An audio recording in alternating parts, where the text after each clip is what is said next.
When Mazda came out with the CX-50 in 2023, a few people were confused because Mazda already has the CX-5, which is its best-selling vehicle and kind of the bread and butter of the brand. And they were confused as to why they needed a CX-50. But I am here to tell you that this car, it's completely different than the CX-5. The CX-5 is a fantastic vehicle, and so is this one, and they're great for completely different reasons. So this one, the CX-50, it hits a completely different market segment than the CX-5 does, and it has all kinds of goodies and gadgets and a lot of stuff that you would expect on a premium vehicle that's in a Mazda. And what I really, really like about the CX-50 is it goes away from a lot of what Mazda has done styling-wise, and it's really unique. It's more rugged, it's more outdoors, hence why we're up here on Montesano. So what we're gonna do is we're gonna take this for a spin in the mountains and see how it handles. And we're going to take a deep dive and learn about all the things that make the CX-50 so special and so different from anything that Mazda's done before. Let's go. So we're gonna start with the front of the car. The first thing that I wanted to point out are these beautiful LED headlights. Just gorgeous. I love the half circle design. It looks really, really good on the front fascia. And I also wanted to point out that Mazda has done this really pretty gloss black as opposed to like a shiny chrome that you would see on a lot of Mazda vehicles. It just gives it a little bit something different, makes the CX-50 stand out in the lineup. I really like how that looks. But the most important thing that I want to mention are these air intakes. These are functioning real air intakes. So a lot of brands, when they want something to look sporty, they put these fake air intakes on the front of the grille just because it looks cool. But these are functioning air intakes because this vehicle can tow up to 3,500 pounds. So you're going to need to be able to cool off your engine, your transmission, and this is going to accomplish that. So let's get all of the stats that people typically want to know out of the way. This Mazda gets 29 to 30 miles per gallon depending on what engine you get. Obviously, the four-banger without the turbo is going to get a little bit better gas mileage, but not much. And these start at $26,000 for the base model and go all the way up to around $44,000 for the top trim with the turbo engine. One thing I really like about Mazda is they made four-wheel drive standard in this vehicle.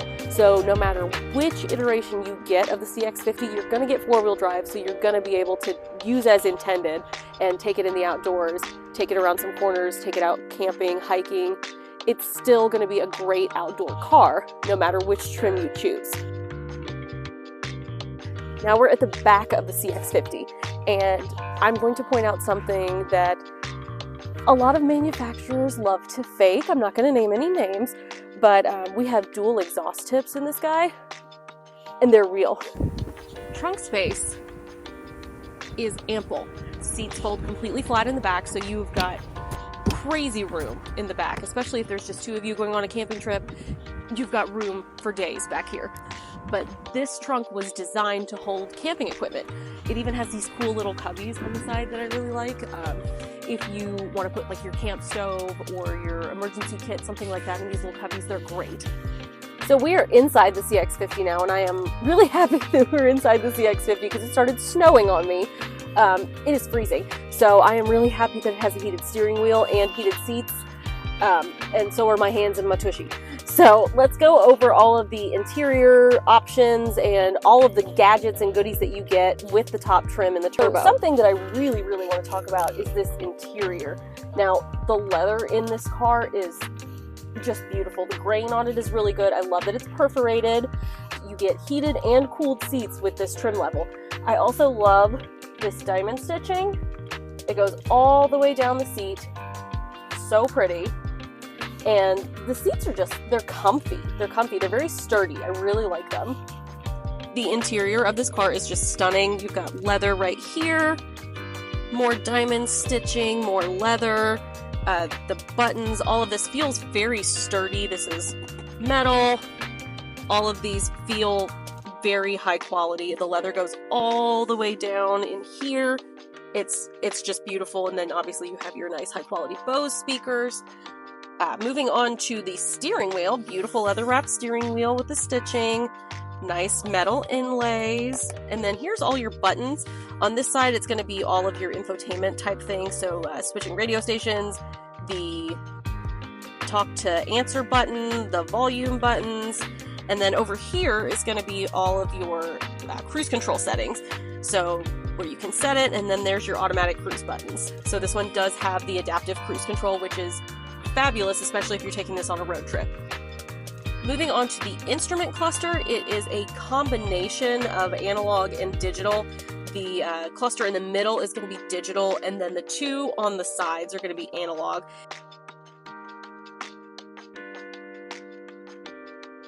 Okay, moving on to all of the other gadgets.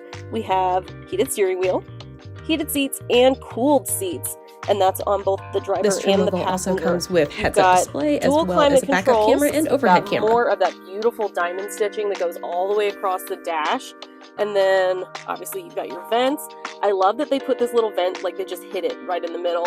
So if you weren't really looking for it, you wouldn't really notice it. It just fits in seamlessly with this design. It looks very sleek. Still kind of rugged looking, but still very pretty and very elegant looking. I really love the metal surrounds around this. Like, this is so pretty.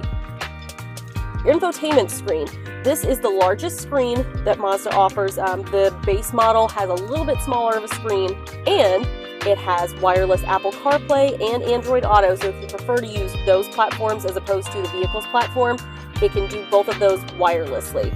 It also can charge your phone wirelessly, which is super handy.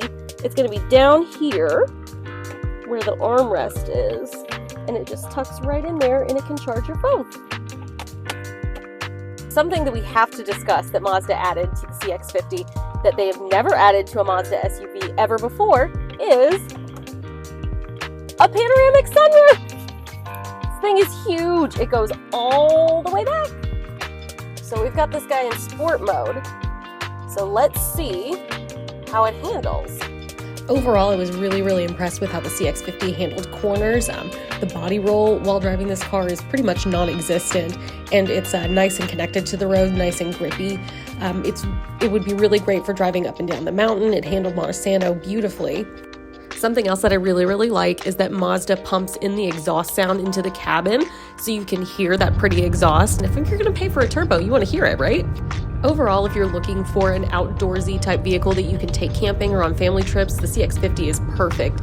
I mean, would I take it rock crawling in Moab? No, but it is great for a family camping trip. In conclusion, Mazda absolutely hit it out of the park with the CX-50. This thing is the real deal. Come see us at Hiley Mazda of Huntsville and test drive one today.